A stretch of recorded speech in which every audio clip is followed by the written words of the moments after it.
চট্টগ্রামের মিরসরাইয়ে ছাত্রদল, যুবদল ও বিএনপির দুই গ্রুপের অভ্যন্তরীণ দ্বন্দ্বে প্রাণ গেছে ছাত্রদল কর্মী গাজী তাহমিদ খানের।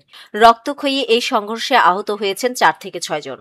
সংঘর্ষে জড়িত দুই পক্ষই মিরসরাই আসনে বিএনপির মনোনীত প্রার্থী নুরুল আমিন চেয়ারম্যান এবং বারৈয়ারহাট পৌরসভা বিএনপির সাবেক আহ্বায়ক দিদারুল আলম মিয়াজির অনুসারী। গত 9 মাসে মিরসরাইয়ে সংঘটিত 11টি হত্যাকাণ্ডের মধ্যে 6টি রাজনৈতিক। এমন পরিস্থিতিতে নির্বাচন সামনে রেখে জনমনে বাড়ছে উদ্বেগ।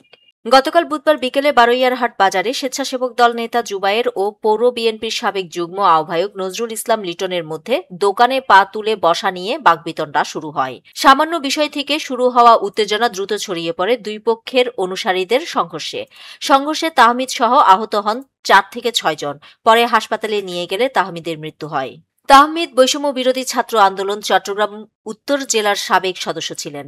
পরে ইসলামী ছাত্র আন্দোলন জোরারগঞ্জ থানার সাংগঠনিক সম্পাদক হিসেবে দায়িত্ব পালনের পর সদ্য যোগ দেন ছাত্রদলে। মিরসরাই সার্কেলের সহকারী পুলিশ সুপার নাদিম হায়দার চৌধুরী জানান, হত্যাকাণ্ডের রহস্য উদ্ঘাটনে কাজ করছে পুলিশ।